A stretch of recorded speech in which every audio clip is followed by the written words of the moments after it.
Assalamualaikum warahmatullahi wabarakatuh. Waalaikumsalam. Kita buka dan mengucapkan basmalah bersama-sama. Bismillahirrahmanirrahim. Alhamdulillah alladzi allafa baina qulubina fa aslahna bi ni'matihi ikhwana. Asyhadu an la ilaha illallah wahdahu la syarika lah wa asyhadu anna Muhammadan abduhu wa rasuluhu la nabiyya wa la rasula ba'da. Allahumma salli wa sallim wa barik ala hadha nabiyil karim nabiyyina Muhammadin sallallahu alaihi wasallam wa ala alihi wa sahbihi wa man sara ala nahjihi ila yaumil qiyamah amma ba'du. Faqala Allah ta'ala fi kitabihil karim a'udzu billahi minasyaitonir rajim. Ya ayyuhalladzina amanu taqullaha haqqa tuqatih wa la tamutunna illa wa antum muslimun. Sadaqallahul azim wa sadaqa rasulul karim wa nahnu ala dzalika minasyahidin wa dzakirin. Bapak Ibu hadirin yang dirahmati Allah Subhanahu wa taala, alhamdulillah pada malam hari ini Allah izinkan kita untuk hadir kembali di majelis ilmu ini. Mudah-mudahan Allah memberikan keberkahan hidup kepada kita semuanya. Amin. Amin ya Allah. Salawat beriring salam mudah-mudahan senantiasa terlibat juga kepada junjungan kita Nabi Allah Muhammad Sallallahu alaihi wasallam, kepada keluarganya, kepada para sahabatnya, serta kepada para pengikutnya yang senantiasa istiqamah mengikuti sunnah-sunnahnya hingga akhir zaman. Hadirin, pada malam hari ini kita akan berbicara tentang perang Mu'tah. Ya, bukan mut'ah tapi Mu'tah. Kalau Mu'tah beda lagi itu. Nanti bicaranya nikah Mu'tah. Itu ya. Hadirul. Ya, bukan Mu'tah tapi Mu'tah. Ya, Mu'tah itu satu wilayah yang ada di daerah Syam. Ya. Nah, Bapak Ibu hadirin yang dirahmati Allah, perang Mu'tah ini adalah perang yang terbesar yang terjadi di masa Rasulullah Sallallahu Alaihi Wasallam dan tidak dipimpin secara langsung oleh Rasulullah. Maka peristiwanya tidak disebut dengan ghazwah, tapi disebutnya dengan sariyah. Jadi di dalam Islam itu ada namanya ghazwah dan ada namanya sariyah. Kalau ghazwah itu adalah peperangan yang secara langsung dipimpin oleh Rasulullah Shallallahu Alaihi Wasallam. Sedangkan sariyah itu adalah perang yang kepemimpinannya oleh Rasulullah diwakilkan kepada para sahabat. Nah, perang Mu'tah ini disebut dengan sariyah. Ya, tidak ghazwah Mu'tah, tapi sariyah Mu'tah, karena Rasulullah tidak secara langsung memimpin perang ini. Nah, hadirin, perang ini terjadi pada bulan Jumadil Awal. Jadi hanya beberapa bulan setelah peristiwa Fathu Mekah. Kalau masih ingat, Fathu Mekah itu kan terjadinya pada bulan Rabiul Awal. Jadi Rabiul Awal, Rabiul Akhir, Jumadil Awal. Jadi hanya satu bulan istirahat, kaum muslimin tidak mengalami peperangan. Kemudian sebulan berikutnya kaum muslimin dituntut untuk melakukan peperangan. Apa yang melatar belakangi perang Mu'tah ini? Nah, sebelum sampai dengan yang melatar belakanginya, perlu kita pahami bahwa perang Mu'tah ini adalah konfrontasi pertama kaum muslimin dengan bangsa Romawi. Ya, selama ini kaum muslimin dengan kaum Quraisy, Mekah, kan gitu ya. Orang-orang kafir, Yahudi di Madinah, kan gitu. Nah, belum pernah di periode itu bersentuhan dengan orang-orang Romawi. Nah, baru di perang Mu'tah inilah kaum muslimin pertama kali berkonfrontasi dengan orang Romawi. Dan bukan hanya Romawi saja yang berkonfrontasi, karena mereka berkolaborasi ya, dengan orang-orang Arab. Jadi orang-orang Arab bergabung dengan bangsa Romawi untuk menghadapi kaum muslimin. maka pasukan yang mereka sediakan sangat besar. Rasulullah itu mengirim hanya 3.000 pasukan, tapi mereka 100.000 pasukan. Berapa kali lipat coba 3.000 banding 100.000? Ya Allah, ini semut dan gajah ya, atau cecak dan buaya, yang gitu ya. Nah ini hadirin yang dirahmati Allah Subhanahu wa Ta'ala. Latar belakangnya begini. Pasca penaklukan Mekah, Rasulullah memang berkirim surat kepada raja-raja Romawi khususnya untuk menyampaikan pertama bahwa Mekah dan Madinah sudah berada dalam kekuasaan kaum muslimin, dan Rasulullah mengajak mereka, menyeru mereka untuk ikut bersama dengan barisan Rasulullah Sallallahu Alaihi Wasallam, walaupun itu bukan paksaan, karena dalam Islam itu la ikraha fiddin, tidak ada paksaan dalam beragama. Tetapi mengajak itu sesuatu yang harus dilakukan oleh setiap orang, termasuk Rasulullah, untuk menunjukkan eksistensi kaum muslimin, sekaligus mengajak untuk ikut bekerja sama, bergabung dengan kaum muslimin.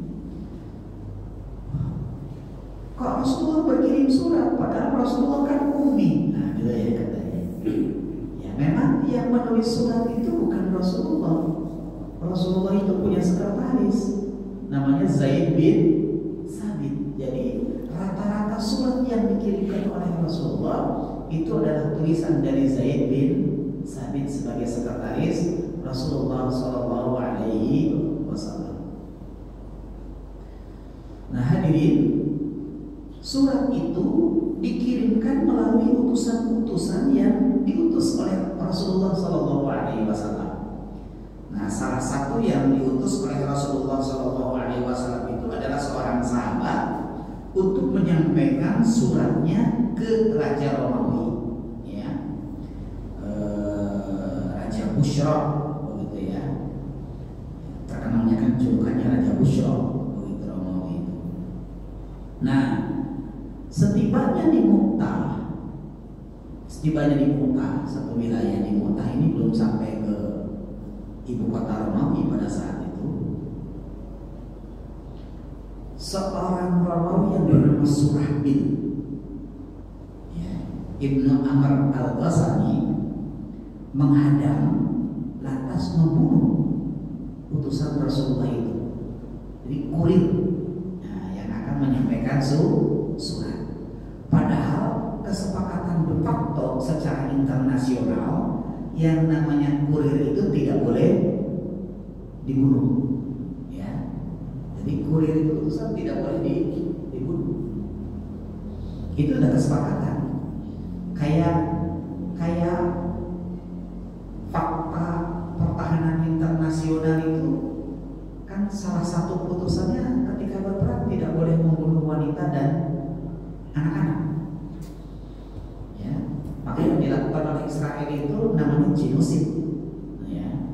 Itulah yang menyebabkan beberapa negara-negara di Eropa dan Amerika memang termasuk mengecam Israel. Dia sudah keluar dari kaidah-kaidah perang internasional. Di masa itu kesepakatannya utusan itu tidak boleh dibunuh, karena utusan itu yang akan menyampaikan maksud dari apa yang dimaui ya oleh pimpinan yang mengutusnya itu. Nah, ternyata Surahbil ini membunuh, ya, karena membunuh utusan Rasulullah merasa geram, kan begitu ya?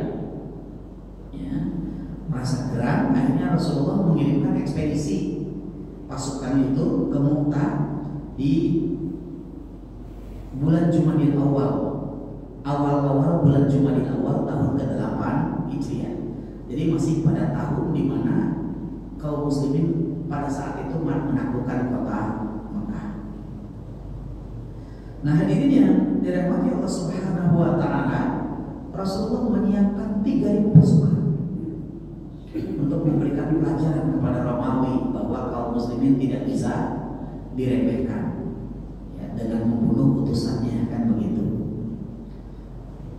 Rasulullah lantas menunjuk Zaid bin Harisah, mantan budak Rasulullah Shallallahu Alaihi Wasallam, untuk menjadi panglima.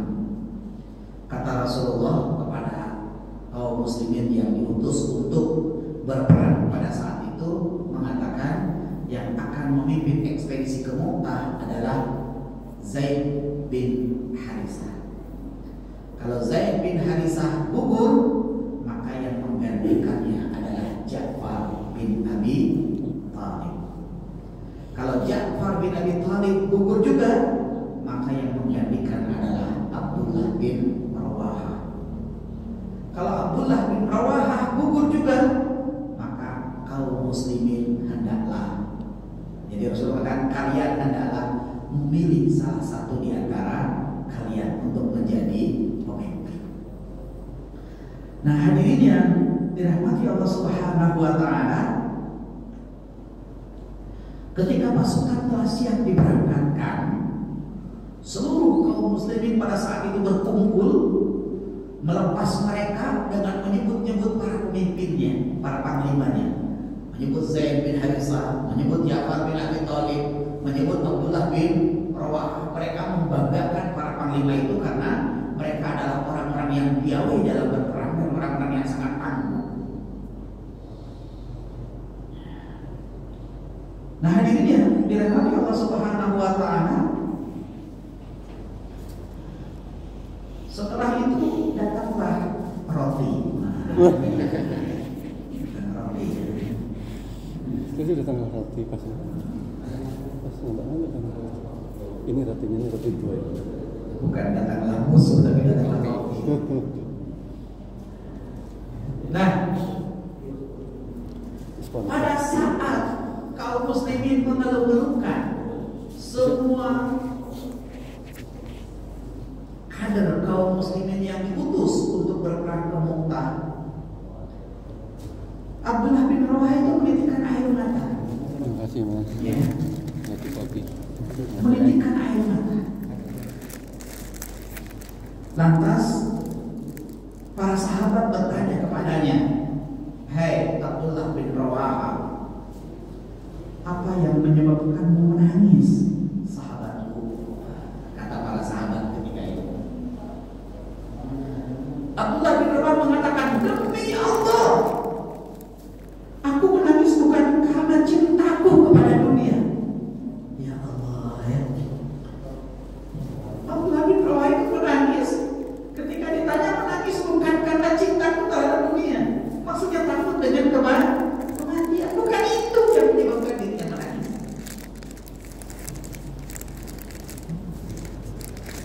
Dan bukan pula karena aku takut meninggalkan kalian.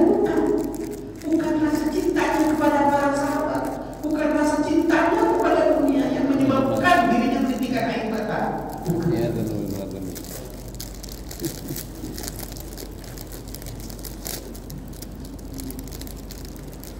Kata Abdullah bin Rawahah, aku menangis karena aku pernah mendengar Rasulullah Shallallahu Alaihi Wasallam membaca, menyampaikan tentang api neraka. Yang dibaca oleh Abdullah bin Rawahah itu adalah surat Maryam ayat yang ke-71.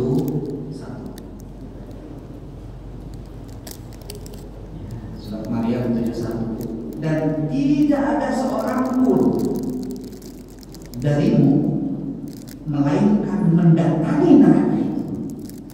Tidak seorang pun darimu melainkan mendatangi neraka itu.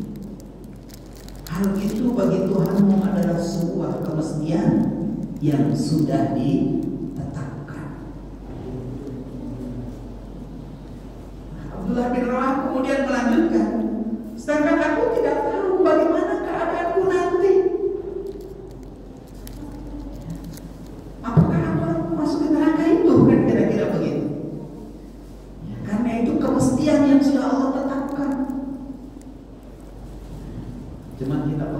ngaji tafsirnya ini ya, saya tidak akan mengaji tafsirnya karena ngaji kita bukan kajian tafsir.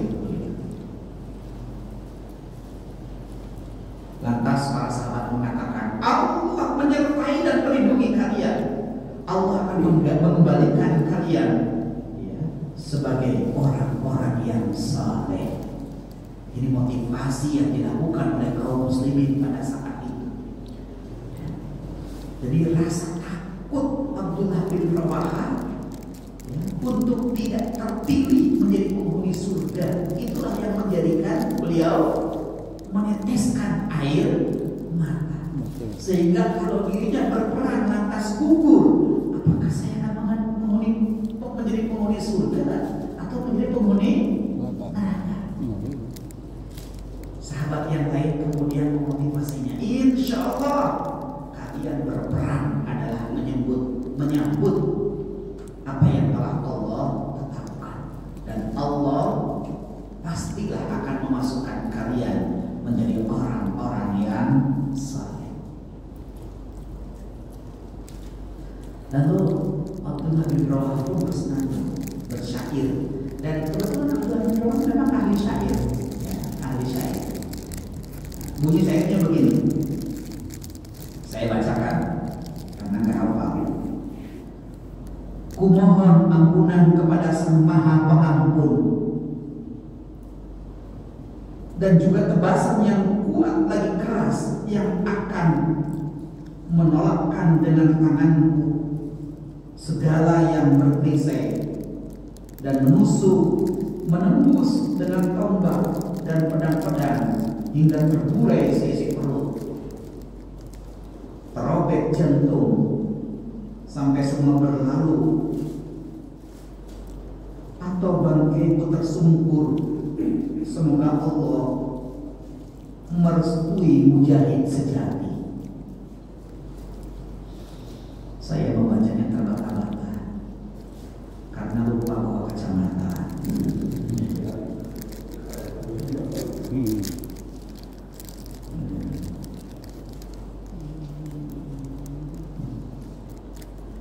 Nah, itu untuk memotivasi dirinya, karena faktanya di medan perang yang akan ditemukan adalah hulusan pedang atau tusukan tombak. Itu yang mesti akan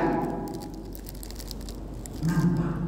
Bahkan bisa jadi dirinya kemudian terburai seluruh isi perutnya. Maka doanya Abdullah bin Rawaha dalam syair ini, semoga Allah merestui mujahid sejati. Ya Allah, ya saya tuh membayangkan bagaimana ya orang zaman dulu menyebut kematian, karena memang kita tidak pernah melihat di Indonesia.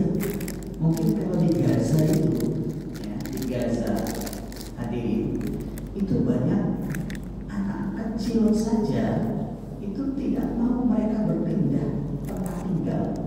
Mereka mengatakan, ini adalah tanah airku, ya. Ini adalah tanah air yang telah Allah takdirkan untukku, yang telah Allah tetapkan untukku. Maka aku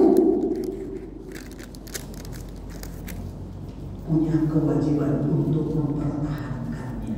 Disinilah Al-Quds, Masjidil Aqsa berada. Ini anak kecil loh, ya, anak-anak. Itu kata-kata yang keluar dari mulut anak-anak. Mungkin kalau itu terjadi kepada kita, Pak, jangan bunuh saya, berapa pun Bapak minta. Wah, kan itu ya. Kalau itu terjadi ke kita, jangan-jangan begitu gitu. Yang penting Pak, sedangkan tidak bunuh saya, dan begitu. Silakan semuanya ambil, kecuali istri saya jangan. Karena ini tidak pernah terjadi di Indonesia. Tapi kita tidak pernah tahu apakah suatu waktu nanti akan terjadi di Indonesia. Ya. Hanya perlu kita pahami bahwa Indonesia ini dimerdekakan itu adalah saham kaum muslimin yang terbesar. Dulu yang banyak berjuang itu adalah para ulama. Ya, kalau terjadi lagi di Indonesia, siapakah yang akan maju? Kita tidak pernah bisa melihat generasinya sekarang. Karena militansi generasi sekarang itu bisa kita lihat. Faktanya kerinduan anak-anak untuk thalabul ilmi aja sangat lemah. Bagaimana mereka bisa menggelorakan jiwanya, semangat beragama itu sekarang tidak nampak. Ya, justru geloranya yang geloranya yang memuncak itu adalah ketika dia hadir ke kafe-kafe begitu ya, untuk main macam-macam kan begitu. Itulah generasi sekarang. Maka ada penelitian, hadirin, ada penelitian, ini agak menyimpang sedikit. Ada penelitian di mana ya, di Indonesia itu, tapi saya lupa itu apakah BUMN atau swasta ya. Jadi banyak Gen Z itu yang tersingkir dari pekerjaan, bahkan banyak yang dipecat begitu dari pekerjaannya. Kenapa? Ketika ditanya itu para pimpinan mengatakan, ya Gen Z ini orang yang tidak bisa bekerja, begitu. Orang yang tidak bisa bekerja, tidak produktif, begitu ya. Ya mungkin juga promo begitu, gak tahu apa yang harus dikerjakan, akhirnya tersisih. Ya. Ini kan dampak karena tidak adanya edukasi ya, dalam interaksi mereka dengan gadget ya gitu ya. Harusnya gadget itu menjadi sesuatu yang akan menghantarkan mereka melakukan lompatan sekian jauh begitu untuk menguasai berbagai bidang kehidupan. Tapi karena tidak ada edukasi, yang mereka lakukan ya paling hanya nge-game kan gitu ya. Nah, hanya nge-game. Apalagi sebagian ada yang terjebak dengan pinjol atau judol kan gitu ya. Sekarang begitu akhirnya. Generasi-generasi yang hanya punya hayalan tinggi tetapi tidak siap untuk melakukan kerja keras. Nah itu generasi sekarang. Itu yang dirasakan. Padahal Indonesia itu menjadi kedua atau ketiga ya pengguna internet terbesar di dunia urutannya. Yang pertama tetap Amerika. Kayaknya Amerika, Cina, terus Indonesia kayaknya pengguna internet terbesar di dunia itu. Nah itu hadirin yang dirahmati Allah Subhanahu wa Ta'ala. Ya. Lantas kaum muslimin yang diutus oleh Rasulullah SAW untuk memerangi Romawi bergerak sampai di sebuah perkampungan di Syam yang namanya Ma'an. Mereka mendengar bahwa Raja Romawi Heraklius itu telah tiba di satu wilayah namanya Ma'an ya, dengan kekuatan 100.000 tentara. 100.000, ya Allah ya.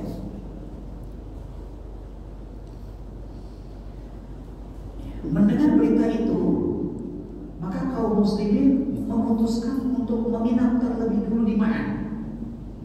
Ya. 2 malam menginap sambil merencanakan strategi apa yang akan dilakukan karena menghadapi pasukan yang sangat besar. 3.000 melawan 100.000. Itu 1 banding berapa berarti? 1 banding 3 lebih gitu ya. 1 banding 4 lah kira-kira begitu ya. Itu kan 10.000. 3.000 berarti ya.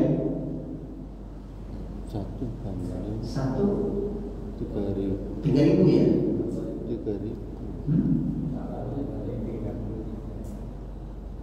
1 banding 33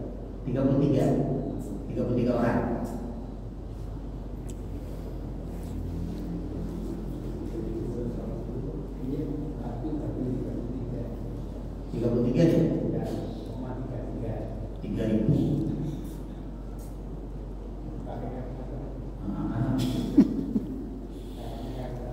Makanya kalau urusan itu begini pada mikir, tapi urusan uang tuh nggak mikir langsung, ya. Herannya.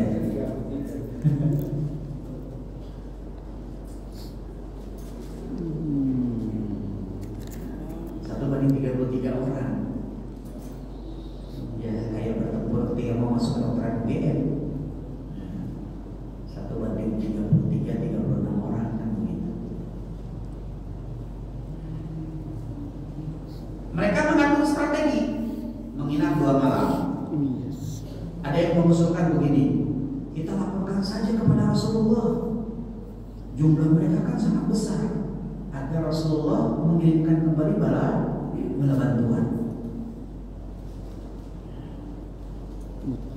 Atau ada perintah yang lain dari Rasulullah dalam menghadapi situasi seperti ini. Nah, itu kata sahabat. Tapi Abdullah bin Rawahah, ya Ibnu Rawahah gitu ya, mengobarkan semangat kepada mereka. Saya mengatakan begini, saudara-saudaraku, demi Allah,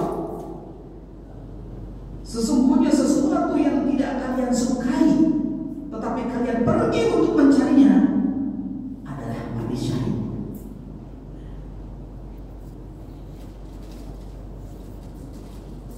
Kita memerangi musuh bukan berdasarkan kekuatan atau jumlah pasukan kita. Kita berperang demi membela agama yang telah membuat kita dimuliakan oleh Allah Subhanahu wa Ta'ala. Maka dari itu bangkitlah.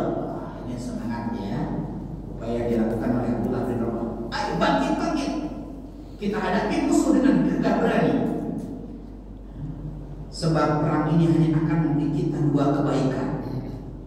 Kalau tidak menang, ya mati syahid. Dua-duanya kebaikan. Tidak ada perang yang dilakukan oleh kita itu keburukan. Ini kalau perang dalam Islam itu seperti itu. Kita akan dapat 2 kebaikan. Kalau tidak kemenangan, ya mati syahid. Hanya itu saja. Itu yang dikobarkan oleh Abdullah bin Rawahah. Bagaimana memberikan stimulan, rangsangan kepada saudara-saudara yang lain.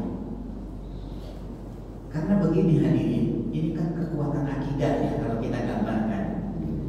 Urusan menang kalah itu bukan kita, tapi menang kalah itu urusan Allah. Tugas kita itu hanya ikhtiar, kan gitu. Tugas kita itu hanya ikhtiar. Menang kalah itu urusan Allah. Dalam segala hal, termasuk kampanye kemarin, pemilu kemarin itu, ya, pemilu kada misalkan itu ya. Sebenarnya urusan menang itu urusan Allah. Cuman kita disuruh untuk bergerak, yakinkan akidah kita, ya, bahwa ini adalah proses agama yang harus kita lalui dan kita harus mencari yang diridhoi oleh Allah Subhanahu wa Ta'ala.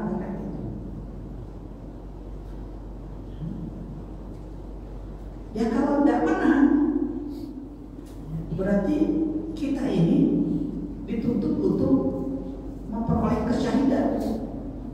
Melalui apa? Ya melalui kesabaran kita dalam berpolitik. Misalkan dipimpin oleh pemimpin yang banyak menghalangi ibadah kita, misalnya. Ya. Seperti itu. Jadi bukan karena uang, walaupun di kita masih pragmatis ya, yang uangnya banyak ya.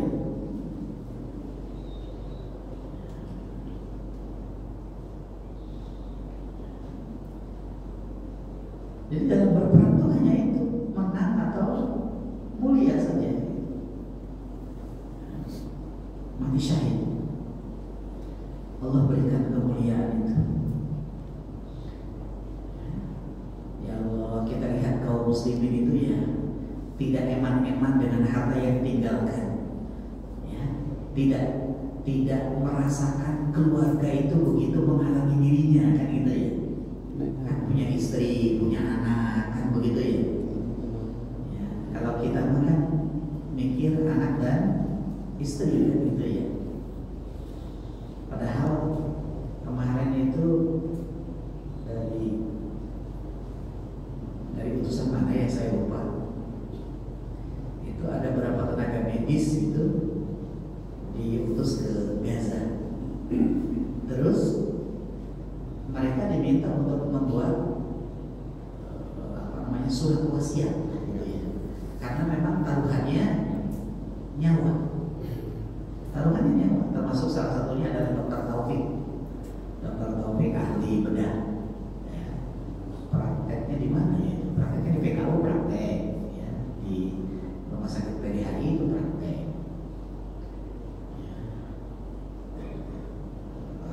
Taufik, ya saya tahu Taufik karena keluarganya saya banyak kenal di Klaten ya, orang Klaten dan itu aslinya. Tapi sekarang tinggal di Jogja. Itu dengan beberapa tenaga medis. Saya tidak tahu pakai bendera apa gitu ya ke sana. Tapi mereka semuanya sudah membuat surat wasiat ya. Ya memang siap dengan kematian. Tidak ada tuntutan apa-apa.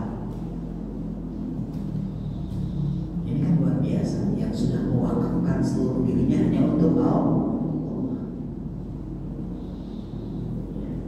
Kita mewakafkan diri kita untuk talabul ilmi aja berat kan gitu ya, berat.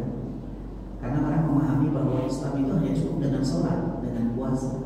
Padahal Islam itu tidak cukup hanya dengan sholat, tidak cukup hanya dengan puasa, tidak cukup hanya dengan haji.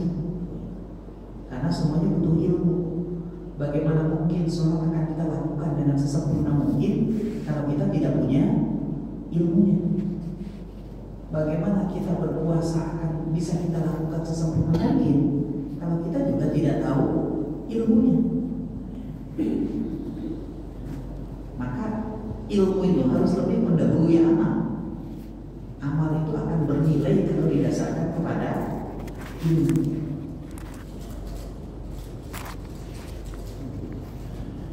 Nah kemudian hadirin yang dirahmati Allah Subhanahu wa Ta'ala, lantas kaum muslimin yang lain ya, mengatakan demi Allah perkataan Ibnu Rawahah benar, Abdullah bin Rawahah benar.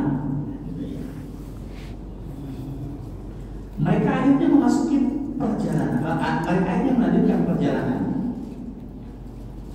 Saat memasuki daerah Balqa, daerah di sana, bertemulah mereka dengan pasukan Heraklius yang terdiri dari gabungan bangsa Romawi dan bangsa Arab.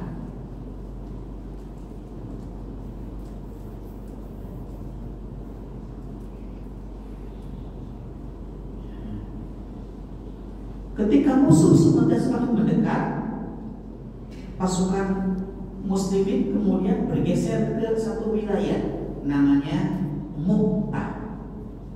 Maka perang ini kemudian dikenal dengan perang Mu'tah. Di Mu'tah inilah kaum muslimin merancang siasat. Diputuskan bahwa ada sayap kanan dan ada sayap kiri. Ya, sayap kanan dipimpin oleh Utbah Ibnu Qatadah, sedangkan sayap kiri dipimpin oleh Ubaidah bin Malik. Akhirnya pertempuran pun berlangsung dengan sengit. Ya. Paling pertama adalah Zaid bin Harisah. Dia memegang panji, berupaya bagaimana terus menerobos barisan musuh.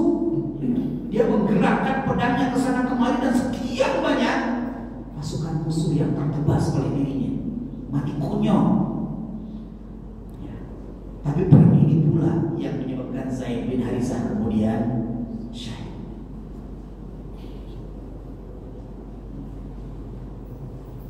Zaid gugur.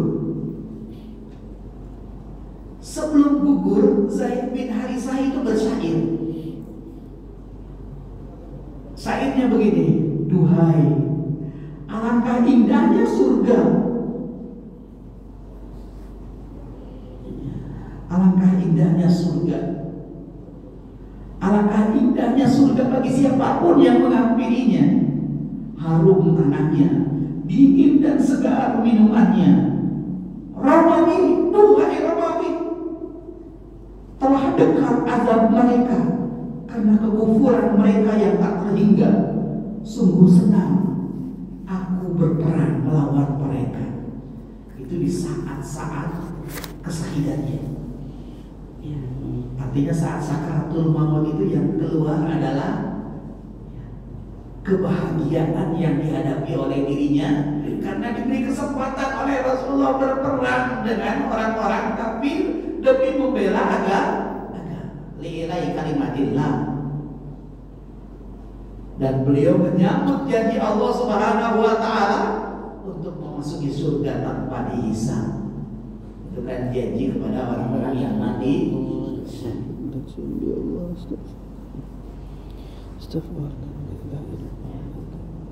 Setelah Zaid bin Harisah syahid, kemudian panji itu bendera ya. Dulu kan bendera jatuh itu menunjukkan kekalahan. Gitu ya. Nah, ketika Zaid bin Harisah gugur, segeralah diambil bendera itu, dibentangkan kemudian diangkat kembali oleh Ja'far bin Abi Thalib sesuai dengan pesan Rasulullah SAW.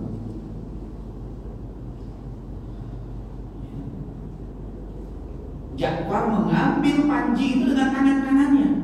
Pada saat tangan kanannya itu memegang panji sambil menunggang kuda, ternyata tangan kanannya tertebas. Akhirnya dipegang oleh tangan kirinya pun tertebas. Menurut riwayat akhirnya panji itu digigit sama giginya. Sambil saya nggak bayangkan berkuda gimana ya. Sampai menurut sebagian riwayat itu badannya Ja'far bin Abi Thalib itu terpotong, terbelah menjadi dua karena dia menggigit panji supaya panji itu tidak jatuh begitu sambil dengan berkuda. Sementara tidak bisa melakukan apa-apa karena dua tangannya sudah tertebas. Ada yang mengatakan ditebaslah tubuhnya Ja'far bin Abi Thalib sampai terbelah menjadi dua bagian. Ya Allah ya, Masya Allah. Itu kegigihan Ja'far bin Abi Thalib. Dan pada saat itu hadirin, Ja'far bin Abi Thalib itu usianya baru 33 tahun. Masih sangat muda. 33 tahun. 11-12 sama usia saya begitu ya.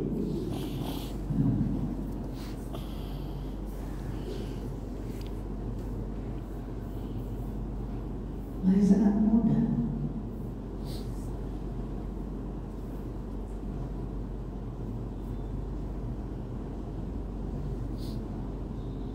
Ya banyak riwayat yang menyatakan bagaimana kesyahidan Ja'far bin Abi Thalib. Tetapi pada saat Ja'far dimakamkan itu, riwayat yang paling sahih di dalam tubuhnya itu, di tubuhnya itu ada 60 sayatan. 60 sayatan, goresan dan tombakan.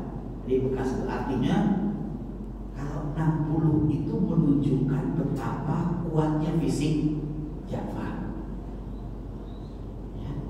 Ya kan, tergores pedang satu, tergores lagi, belum sampai terbelah kan gitu ya. Lalu mungkin ada yang terpanah, ada yang tertombak, tapi tetap itu sampai dengan syahidnya, di samping terbelah tadi itu ternyata ada bekas-bekas sayatan atau tombakan itu sekitar 60 jumlah. Fisiknya luar biasa kuat. Kalau kita kesayat silet saja sudah meringis.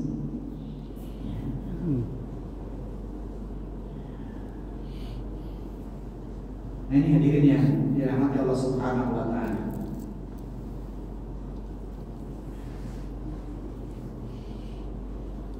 Setelah Ja'far terbunuh, lantas Ibnu Rawahah mengambil alih tongkat komando. Ia maju ke barisan musuh dengan kudanya seraya membawa panji.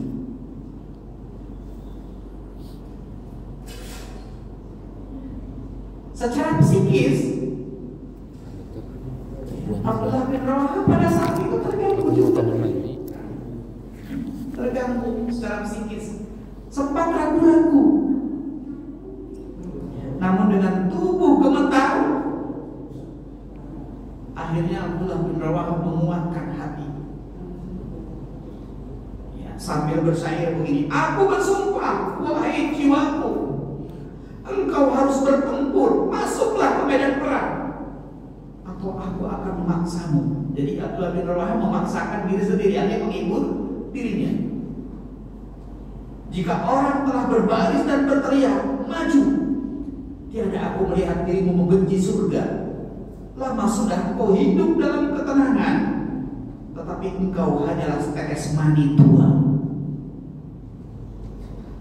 Wahai jiwa, kalaulah tak terbunuh di sini, niscaya engkau juga pasti mati.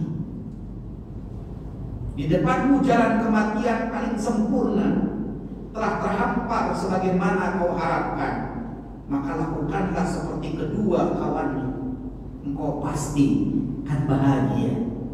Ya Allah, ya. Ini Abdullah bin Rawahah ini bersair, ya Allah, ya. Sampai Anda berhenti berbunyi. Maksudnya berhenti kajian ini karena sudah waktunya Isya. Wahai jiwa,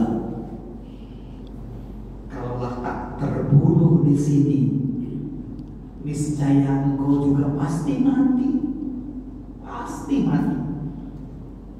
Di depanmu ada jalan kematian yang paling sempurna, telah terhampar sebagaimana yang kau harapkan. Ya, seperti pejuang Gaza. Ya, pejuang Gaza itu tidak mau keluar juga kalau Allah tentukan mati, ya mati. Tapi ini Allah sediakan nih kematian yang mulia di depan matanya. Masa saya mau lari, toh lari juga tetap mati. Tapi kematiannya tentunya tidak semulia ketika saya sekarang berada di medan perang untuk memuliakan tanah air yang Allah ridhoi, kan begitu. Itu penduduk Gaza seperti itu. Hadirin yang dirahmati Allah Subhanahu wa taala. Begitu luar biasa para sahabat Rasulullah sallallahu alaihi wasallam. Nanti di kelanjutan kisahnya itu Rasulullah itu bersedih. Walaupun belum ada yang mengabari kepada beliau bahwa para panglima yang dipilihnya syahid, tidak ada yang mengabari. Tapi Rasulullah bersedih karena Rasulullah sudah tahu. Taunya dari mana? Ya, bisikan para malaikat tentunya, kan. Rasulullah itu kan ya, utusan Allah Subhanahu wa taala, tentunya tanpa punya ketergantungan kepada orang. Pasti Rasulullah Shallallahu Alaihi Wasallam sudah lebih tahu atas kabar yang Allah berikan kepada beliau melalui wahyunya. Ini hadirin yang dirahmati Allah Subhanahu wa taala, begitu luar biasa perjuangan kaum muslimin pada saat itu. Ya, wajarlah kalau mereka sebagai generasi yang terbaik, ya, generasi emas, ya, yang ada pada zaman, ada masa keemasan Islam itu, yang adanya adalah pada periode mereka ini. Walaupun menurut kabar dalam riwayat bahwa akan berulang masa keemasan itu kelak di akhir zaman. Kapankah itu? Wallahu a'lam bishawab. Kita akhiri dengan doa penutup majelis. Subhanallahumma wa bihamdika asyhadu an la ilaha illa anta astaghfiruka wa atubu ilaik. Assalamualaikum warahmatullahi wabarakatuh. Waalaikumsalam warahmatullahi wabarakatuh.